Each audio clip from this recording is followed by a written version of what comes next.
The Deposit Insurance and Credit Guarantee Corporation Bill 2021 has been cleared by the Cabinet today. As you're aware, the Deposit Insurance Credit Guarantee Corporation insures all bank deposits, such as savings or fixed or current deposit or recurring deposits. All of them are insured.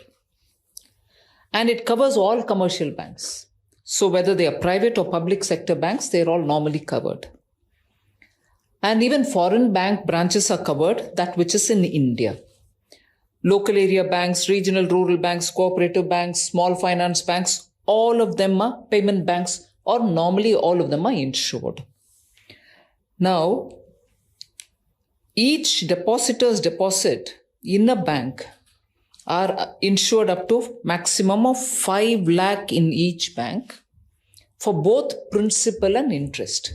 So I just want to give you the background of what it means. Now, what is the international coverage and what is Indian coverage? Just for a picture. Now, in India, with the increase of insurance amount from 1 lakh rupee to 5 lakh rupees is going to cover 98.3% of all deposit accounts.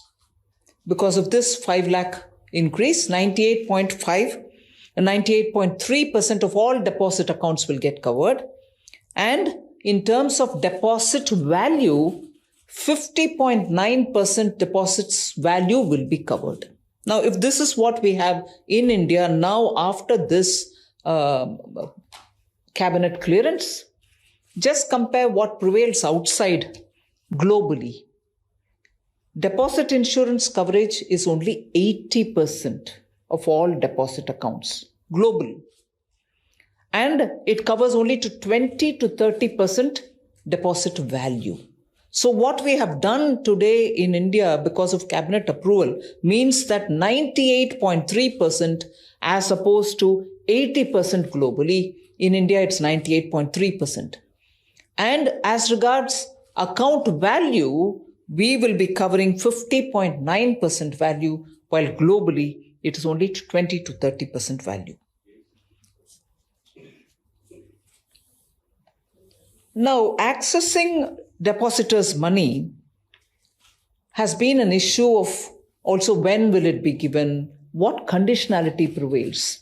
Normally, at least proven history says 8 to 10 years it takes.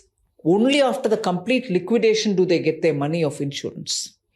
But now what we are saying is, even if there is a moratorium on a bank, which means everything is frozen, depositors are not able to take their money out of their accounts, even at that time, this measure will set in.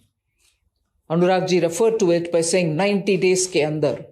What it actually means is first 45 days will go for the bank which is now in distress to collect all the accounts where the claims will have to be made.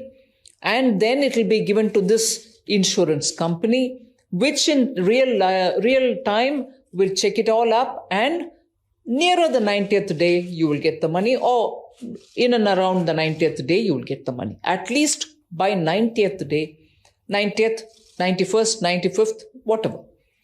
Within 90 days, the process will be definitely completed, and not waiting for the eventual liquidation or not even waiting for the eventual resolution. Suppose somebody else comes and takes the bank and the bank is revived again also. But if that process takes, let's say 3 years, 4 years, we are not waiting for that.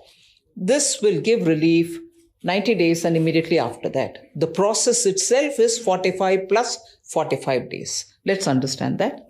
And then this clearance now, therefore, is going to give relief for all those institutions which have already come under moratorium. It's not going retrospectively completely back. But if your bank has already been declared under moratorium, you'll also be covered by it. So in the future, this will be the practice. And now for those banks which are already declared under moratorium, also this will cover. Now, deposit insurance premium is normally paid by the banks themselves. The bank which has its deposits, its customers, they are the ones who pay the bank. It's not charged of customers. Here, every bank actually used to have 10 paisa premium given for 100 rupees of deposit. This is now being raised to 12 paisa. We are saying it should not be more than 15 paisa at any point in time per 100 rupees. So that is being made explicit. And we are also making sure that we will have an enabling provision in case banks feel that this has to go up, for them to go up, but within a certain prescribed limit, which will be determined by the government in consultation with the RBI. So this is largely what this cabinet approval means. These are the major substantive amendments that we're talking about. Minor definitional changes are also coming through here, but largely this will be the biggest relief we can offer to those small depositors, and going by the figures that we have, will be nearly covering 98.3% of all deposit holders. So this is what the cabinet under the Prime Minister's leadership has given approval for. And this is something which we'll certainly be taking to the Parliament even in this session.